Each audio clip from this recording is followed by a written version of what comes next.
Balik lagi di Double E.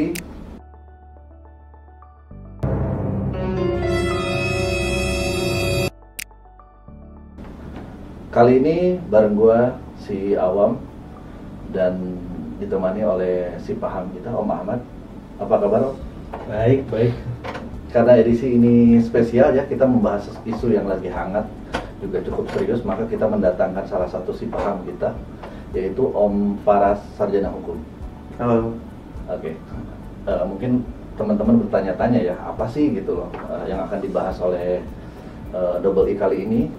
Kita akan membahas tentang dikeluarkannya Perpu nomor 2 tahun 2022 tentang cipta kerja ya, yang dinilai banyak banget dilematisnya. Ada yang bilang menguntungkan lah untuk sana, untuk A, untuk B gitu, atau untuk pengusaha, ataupun mungkin untuk beberapa pihak. Latar belakang Perpu sendiri ini sebenarnya isinya kurang lebih sama ya dengan undang-undang sebelumnya atau undang-undang cipta kerja Omnibus Law. Namun muncul beberapa polemik karena poinnya dianggap cenderung ke salah satu pihak. Nah, untuk membahasnya kita akan banyak bertanya dari sisi bisnisnya dengan Om Ahmad, dan mungkin nanti dari tatanan hukumnya ya dari Om Faras. Sebetulnya pemerintah menerbitkan Perpu nomor 2 2022 tentang cipta kerja ini juga ada isu ya, atau ada maksud untuk membangun suatu iklim investasi yang kondusif gitu tentunya.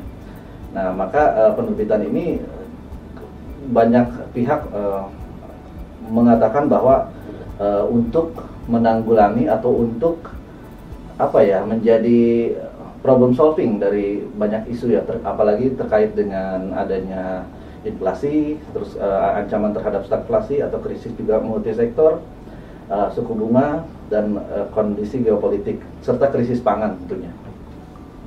Nah, untuk pertama mungkin bisa nanti boleh bergantian atau mungkin bisa dari salah satu. Ini akan saya tanyakan beberapa pertanyaan yang terkait dengan isu ini. Tapi sebelumnya kita minum dulu biar nggak tegang ya, karena saya tegang banget. Oke. Salah satu tujuan yang gua sampaikan tadi terkait dengan latar belakang Perpu itu adalah adanya usaha untuk menciptakan iklim investasi yang sehat. Nah, tapi terkait dengan iklim investasi yang sehat itu kan banyak orang yang mengartikan akan membatasi hak-hak pekerja gitu agar investasinya tetap lancar. Apakah itu benar, Pak? Baik, terima kasih. Ketika berbicara hak pekerja, pertama kita perlu melihat dari sisi Perpu 2 tahun 2022, yang mana kalau kita bicara peraturan perundang-undangan tentu ada asas atau prinsip atau nilai yang dibangun dari Perpu itu sendiri. Jadi untuk memudahkan membayangkannya, seperti halnya kita membangun suatu bangunan rumah yang pasti di situ ada prinsipnya, akan ada fondasi untuk bisa melihat gambaran besar dari yang diinginkan dari peraturan perundang-undangan ini, apa yang diinginkan dari pemerintah. Nah, yang mana kita perlu melihat di sini yaitu asas-asasnya adalah pemerataan hak, kepastian hukum, kemudahan berusaha, kebersamaan, dan kemandirian. Jadi mungkin kalau di sini cakupan pembahasannya adalah memangkas hak-hak pekerja, sebetulnya kita juga melihatnya dari dua sisi, dari kepentingan stakeholder mana kita berpihak seperti itu. Nah, selanjutnya untuk tujuan dibentuknya Perpu 2 2022 sebagaimana tercantum, yaitu menjamin setiap warga negara memperoleh pekerjaan serta mendapat imbalan dan perlakuan yang adil dan layak dalam hubungan kerja, juga melakukan penyesuaian berbagai aspek pengaturan yang berkaitan dengan peningkatan ekosistem investasi, kemudahan dan percepatan proyek strategis nasional yang berorientasi pada kepentingan nasional yang berlandaskan pada ilmu pengetahuan dan teknologi nasional. Nah, jadi sebetulnya kalau kita melihat dari pembukaan atau dari asasnya itu sendiri, dari hendak diciptakannya Perpu 2 2022 ini terkait dengan hak-hak pekerja, sebetulnya memiliki tujuan yang mulia, yaitu dalam rangka membuka lapangan pekerjaan yang seluas-luasnya, mengakomodir kemajuan teknologi juga, tetapi juga bagaimana agar seluruh warga negara terjamin haknya, kepastiannya dalam mendapatkan pekerjaan. Justru kalau dari saya melihat dengan adanya Perpu 2 2022 ini mendorong seluruh warga negara Indonesia ini untuk bagaimana kita beradaptasi dengan perkembangan teknologi yang ada, meningkatkan kapabilitas kemampuan diri kita, agar kita jangan terpaku atau berdiam diri pada kebiasaan lama atau sesuatu yang dianggap biasa kita lakukan di masa lampau, karena mendorong setiap warga negara untuk beradaptasi terhadap perkembangan teknologi yang semakin niscaya. Jadi kita harus bisa menyiapkan perubahan zaman dengan lebih baik lagi. Oke, cukup panjang ya, namun cukup jelas juga. Gua harap sih teman-teman juga bisa meng-capture ya dari penjelasan si Om Paras ini. Nah, tapi kalau kita bicara terkait dengan salah satunya impact global ya, mungkin resesi gitu. Nih, apakah benar kemungkinan dengan adanya Perpu ini dapat menyerap investor gitu ke Indonesia ya? Sedangkan kan kalau bicara terkait dengan resesi, mungkin salah satunya impact global itu kan terjadi di mana-mana gitu ya, terjadi tidak hanya di Indonesia saja. Nah, di negara investor pun kan mengalami hal yang sama gitu. Apakah itu akan juga berimpact ke luar gitu secara utuh? Mungkin Om Ahmad bisa menjelaskan ya hal ini. Oke, kalau dari pendapat saya pribadi, kaitannya iklim usaha yang sehat dengan investasi masuk ke Indonesia, justru itu Indonesia diuntungkan dari keadaan geopolitik saat ini di dunia. Salah satunya yaitu Eropa yang krisis energi, terus di US juga sedang tidak baik-baik saja. Otomatis banyak investor baik dari Eropa atau US sendiri, bahkan beberapa dari Timur Tengah, mereka akan mencari emerging market mana nih yang aman untuk gue bisa invest. Nah, cuman isunya tetap sama gitu. Kita sama-sama tahu lah untuk investasi di Indonesia, sampai saat ini negara yang paling tinggi investasinya itu adalah Singapura.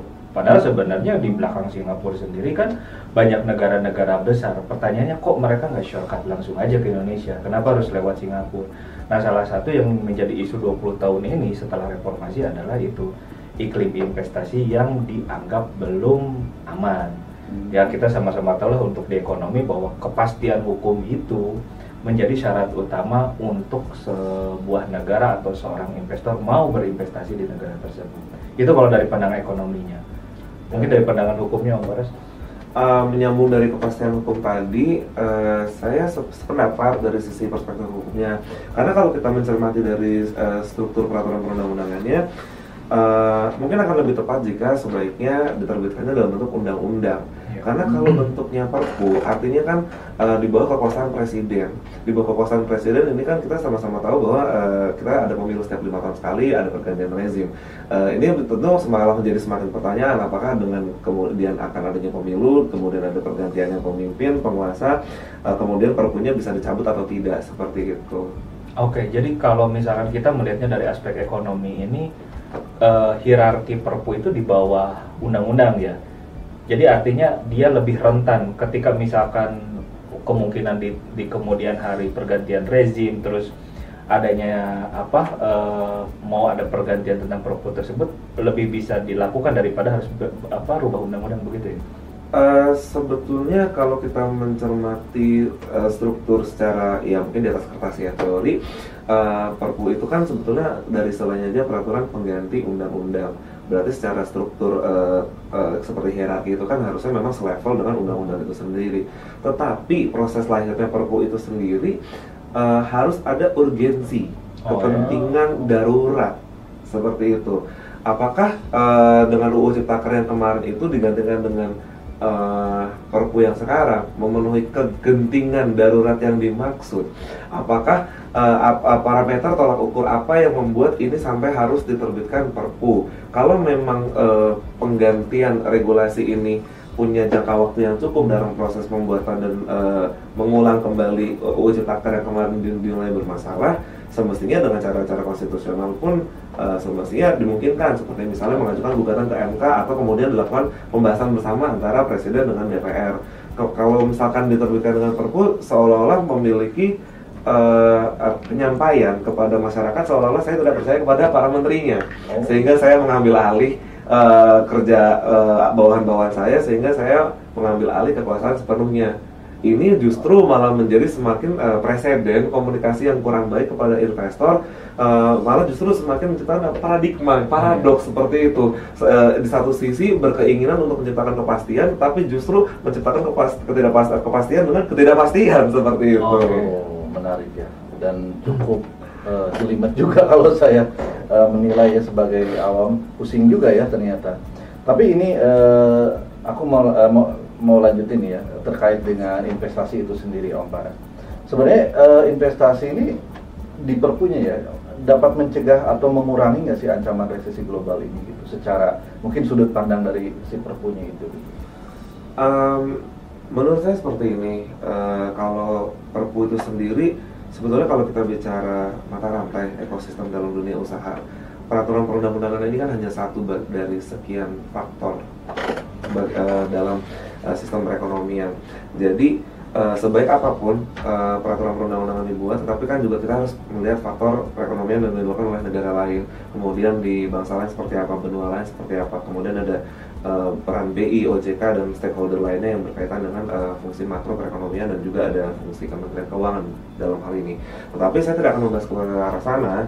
Kalau misalkan kita lihat kembali dari sisi Perpu 2 2022, ini memiliki fungsi tujuan untuk merampingkan, menyederhanakan dari begitu banyaknya undang-undang yang saat ini, kemudian dijadikan satu payung besar.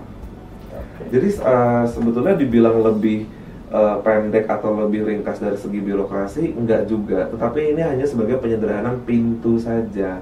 Ketika satu peraturan perundang-undangan ini dibuat di dalam satu domain, yaitu di bawah satu domain Perpu, maka pemerintah pusat ini memiliki keinginan besar bahwa investasi di tingkat pusat maupun di daerah ini cukup diurus di, katakanlah, ibu kota kita di Jakarta seperti itu. Ini saya yakin juga ada kaitannya dengan rencana pemindahan ke IKN juga, makanya gitu kan, menjadi sentra pengurusan pusat perizinan. Makanya beliau ini pemimpin kita gitu kan, dengan membuat payung besar ini supaya apa? Investasi ini supaya dikontrol, diatur di satu pintu saja. Di daerah ini hanya untuk sebagai fungsi koordinasinya meneruskan seperti itu. Nah, untuk proses birokrasinya sendiri, ya memang administrasi tetap sebagaimana kewajiban hukum dengan persyaratan birokrasi dan dokumen administratif sebagaimana diperlukan. Oke, jadi sebetulnya tidak serta-merta ya. Tidak serta-merta. Cuman mungkin, nah ini mungkin ke Om Ahmad mungkin bisa menambahkan, apakah sebenarnya ancaman resesi global ini nyata adanya atau hanya ketidakpastian ekonomi sebetulnya, kalau kita, karena hampir senada dengan poin sebelumnya itu terkait dengan Perpu ini gitu. Apakah memang harus banget gitu loh dikeluarkan sebuah Perpu gitu untuk menangkal ancaman global ya, kalau kita bilang ancaman global, atau sebetulnya ya itu tadi banyak kepentingan gitu. Ya justru itu, kita kan hanya melihat dari yang ada di permukaan saja kan, khususnya mengenai ancaman tersebut. Katakan, karena ini masih polemik ya di antara pengamat hukum sekalipun kan polemik mengenai istilah urgensi itu seperti apa kan. Betul. Katakan saya nggak mau masuk ke polemik tersebut, seberapa urgent sih Perpu ini gitu kan untuk menangkal resesi, katakan seperti itu pertanyaannya. Maka kalau kita bisa melihat dari angle yang lain, kalau ini kita anggap sebagai momentum, itu dibalik dari alasan yang sebelumnya bahwa global sedang nggak baik-baik saja. Perang kita nggak sadar ya, di Ukraina dengan Rusia udah mau hampir setahun. Dampak krisisnya udah mulai kemana-mana. Ya udah, kita memanfaatkan momentum itu aja untuk kita bisa narik investor sebesar-besarnya dengan tadi itu salah satunya. Indonesia udah lebih proper loh payung hukumnya. Kalau pendekatannya seperti itu kan nggak ada salahnya juga gitu. Oke. Jadi memang bisa dikatakan mungkin ya untuk ada kaitannya, tapi mungkin cukup jauh ya, maksudnya level-levelnya gitu, karena kan kita nggak bisa langsung mempengaruhi global ya, mungkin gitu ya. Betul. Tapi ada kaitan selalu ya, karena mereka mungkin melihat iklimnya juga di kita kan, termasuk juga mungkin kalau dibilang tools, mungkin toolsnya ya. Atau lebih mudah kita anggap sebagai opsional aja gitu, bahwa di tengah ketidakpastian global kita memberikan opsi Indonesia welcome loh untuk investasi. Ya salah satunya itu Terus apa yang menarik? Ya kalau sumber daya manusia, sumber daya alam udah gak usah dipertanyain.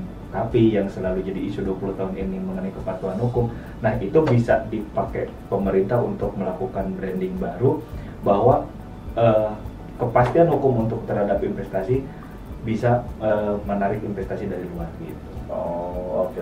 Jadi memang cukup, ya mungkin akan ada impact juga ya nanti mungkin, tapi mungkin ya terlepas dari positif dan negatif, ya ini sebuah cara atau mungkin sebuah alat juga.